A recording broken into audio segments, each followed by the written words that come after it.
Week one of the high school football season lived up to the billing with exciting finishes, standout performances, and rivalry showdowns. And that was all in just one game, as Mark Coons and Mike Robinson join us for the Dunn Drive of the Week. The Dunn Drive of the Week is presented by Dunn Chevy. A great deal is a done deal.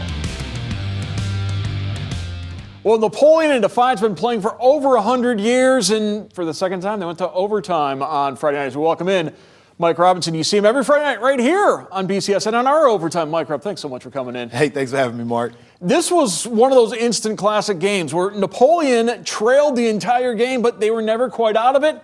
And in the fourth quarter, they came out strong. You know, willpower will get you a lot of places, but also having a guy that scores several touchdowns, or let's say 5 touchdowns in one night, will get you to the promised land. And that's exactly what we saw here tonight. So roll that beautiful beam footage, Pete. Let's take a look at this play.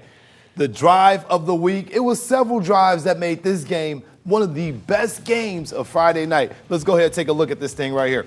Getting close to the end zone, who are you going to give it to? It's your boy, number 6. He is no stranger. Take a look at the clock, though. 1 minute and 14 seconds left. He's got his 4th touchdown of the night right there in a big way, putting it to tie the game up right here with a 2-point conversion. One more look at that. Offensive line did an excellent job collapsing down the right side of that defensive line, creating a nice lane. Obviously, they've done it all night.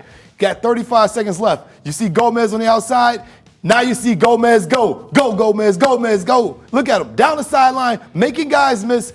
Beautiful run down the sideline, getting out of bounds. Smart, heady football player. Celebrate with your team. 24 seconds left. What do? You give the ball up the middle, but that is a great touchdown run right there. But one thing happened there. Well, guys thought it was short. People were looking like, did it happen? Look at the left hand.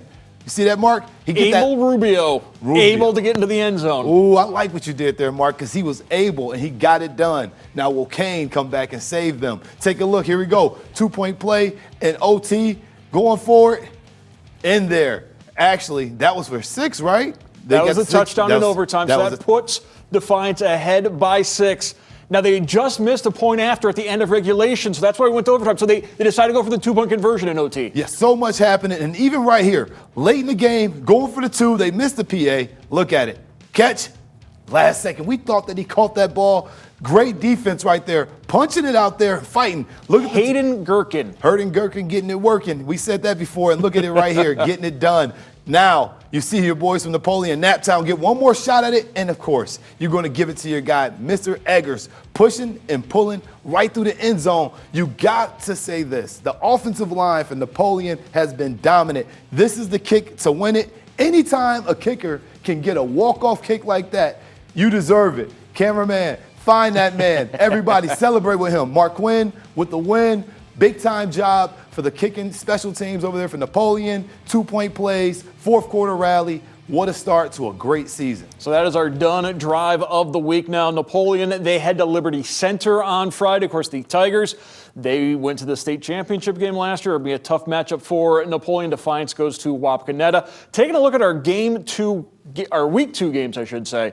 The one that stands out, it's where tailgate's going to be this week. It's what everybody's looking forward. College scouts are looking forward to this one. Whitmer Central Catholic. Yeah, this is the biggest football game in probably the state of Ohio. You're looking at points and everything on the line here, Mark. Whitmer with one of the best offenses, well-rounded teams.